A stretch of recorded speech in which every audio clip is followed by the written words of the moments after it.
दोस्तों, अगर आप भी चैंपियंस ट्रॉफी के फाइनल मैच में भारत की जीत से खुश हो तो वीडियो को जरूर लाइक कीजिएगा। दोस्तों, ऐसी चैंपियंस ट्रॉफी में न्यूजीलैंड और भारत का फाइनल मुकाबला बेहद रोमांचक रहा। न्यूजीलैंड नए बनाए 51-11 रन जवाब में उतरी भारत की टीम मैच को आखिर तक ले गई। रोहित शर्मा ने चमत्कार कर दिखाया और फिर जो हुआ वह देखकर पूरी दुनिया रह गई। हैरान न्यूजीलैंड के खिलाड़ी लगे रोने तो दोस्तों, आखिरकार भारत और न्यूजीलैंड के बीच आईसी चैंपियंस ट्रॉफी का यह फाइनल मैच इतना जबरदस्त था कि इसकी हाईलाइट देखे बिना कहीं मत जाइएगा। लेकिन उससे पहले आप सभी को क्या लगता है कि रोहित और कोहली में से कौन अच्छा बल्लेबाज है? अपनी राय हमें कमेंट करके जरूर बताइएगा। तो चलिए, अब आपका ज्यादा समय न लेते हुए वीडियो शुरू करते हैं। दोस्तों, भारत और न्यूजीलैंड के बीच आईसी चैंपियंस ट्रॉफी का फाइनल और रोमांचक मुकाबला दुबई के मैदान पर खेला गया, जहां इस मैच में न्यूजीलैंड टीम के कप्तान मिचेल सटनर ने टॉस जीतकर पहले बल्लेबाजी करने का फैसला किया।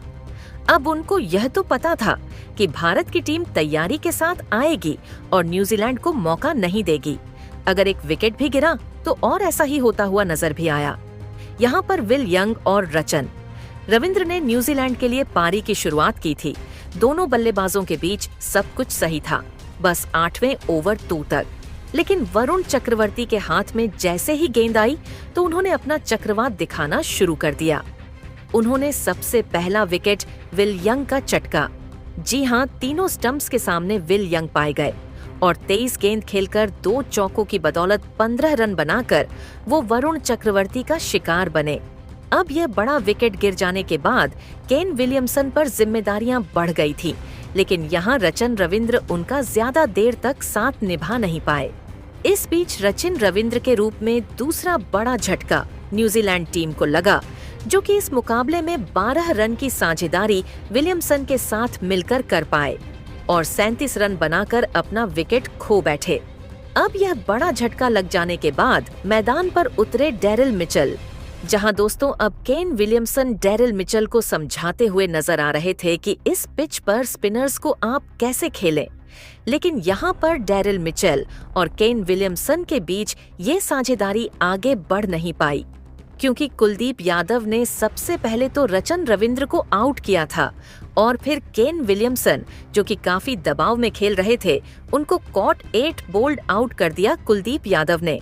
और इसी के साथ 3 बड़े झटके न्यूजीलैंड टीम को मात्र 75 रन के कुल स्कोर पर लग गए। अब न्यूजीलैंड की पारी बिखरती हुई नजर आ रही थी। 13 ओवर में 2 विकेट गिर जाने के बाद न्यूजीलैंड की टीम को अब यहां से संभलकर बल्लेबाजी करने की जरूरत थी। एक छोर से डेरिल मिचेल पारी को संभालने का काम कर रहे थे, तो दूसरी तरफ से टॉम लैथम भारतीय स्पिनर्स को थोड़ा संभलकर बल्लेबाजी करने की कोशिश अपनी जारी रखे हुए थे। लेकिन यहाँ भारत के स्पिनर रविंद्र जडेजा ने न्यूजीलैंड को चौथा झटका टॉम लैथम के रूप में दिया। जी हाँ, टॉम लैथम 30 गेंदों का सामना करते हुए मात्र 14 रन बनाकर जडेजा के द्वारा एलबीडब्ल्यू आउट हुए। इस बीच रोहित शर्मा ने डीआरएस लेने का फैसला किया और उनको तीनों स्टंप्स के सामने पाया गया, जिसके बाद यह बड़ा फैसला भारतीय टीम के लिए बड़ा कारगर साबित हुआ। यहाँ टॉम लैथम का विकेट जब गिरा था, तब न्यूजीलैंड की टीम 108 रन का कुल स्कोर मात्र बना पाई थी और 4 बड़े विकेट उनके गिर चुके थे। यहाँ से न्यूजीलैंड को देखकर लग रहा था कि वो 180 या फिर 190 तक ही जाएंगे और इससे ऊपर स्कोर बना नहीं पाएंगे, क्योंकि बल्लेबाजी काफी फीकी पड़ती हुई उनकी नजर आ रही थी। लेकिन फिर डेरिल मिचेल और ग्लेन फिलिप्स ने एक छोटी सी साझेदारी को अंजाम दिया। दोनों ने मिलकर 8 गेंदों में 57 रन जोड़ डाले। लेकिन इस बीच वरुण चक्रवर्ती ने ग्लेन फिलिप्स, जो कि तेज बल्लेबाजी कर रहे थे, उनका विकेट गिराया, जो कि 34 रन बनाकर डग आउट का रास्ता नाप बैठे और ग्लेन फिलिप्स का विकेट गिर जाने के बाद डेरिल मिचेल का साथ निभाने के लिए माइकल ब्रेसवेल उतरे।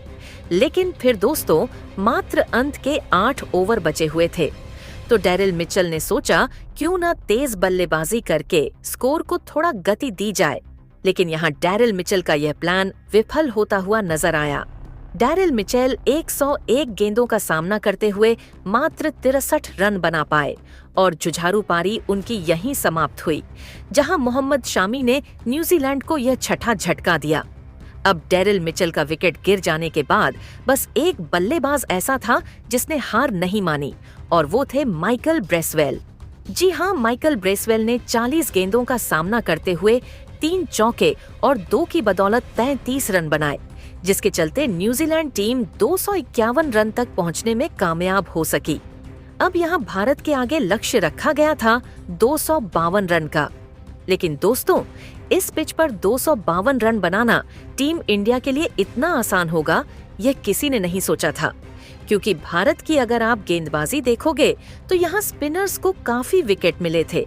2-2 विकेट वरुण चक्रवर्ती और कुलदीप यादव के नाम रहे थे, और 1 विकेट रविंद्र जडेजा को मिला था, और 1 सफलता मोहम्मद शामी के नाम रही।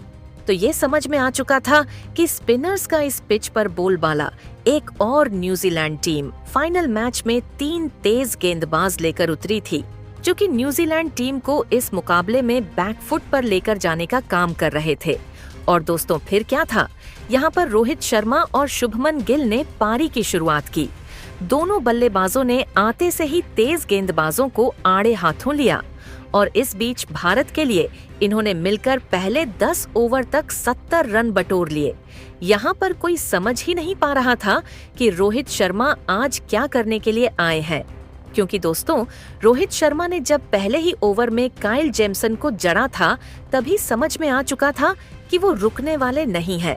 वो आज अलग माइंडसेट के साथ आए हैं न्यूजीलैंड टीम को धाराशाही करने के लिए।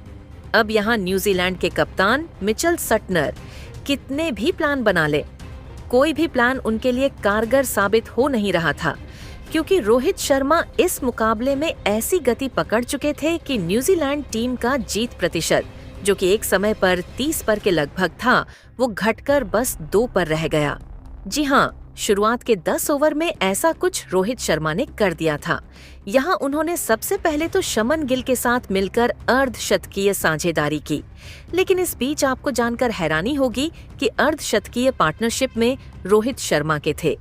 43 रन और 7 रन मात्र गिल द्वारा बनाए गए थे। अब यहाँ रोहित शर्मा का ऐसा आक्रामक बल्लेबाजी ऑर्डर देखकर सभी हैरान थे। रोहित शर्मा चौकों की बरसात करने से रुक नहीं रहे थे, और इस बीच उन्होंने अपना अर्धशतक भी पूरा कर लिया। जी हाँ, 41 गेंदों में फाइनल मुकाबले में 50 रन ठोककर रोहित शर्मा ने न्यूजीलैंड टीम की हार पन्नों में लिखनी शुरू कर दी। रोहित शर्मा ने इस मुकाबले में अपने शतक की तरफ कदम बढ़ा दिए, और यहाँ सुमन गिल उनका बखूबी साथ देते हुए टीम इंडिया के स्कोर को यहाँ से 100 रन के पार लेकर चले गए। और अब आप सोचिए कितने ओवर में ये काम हुआ होगा। मात्र 100 रन बनाने में भारत की टीम को लगे 14 ओवर।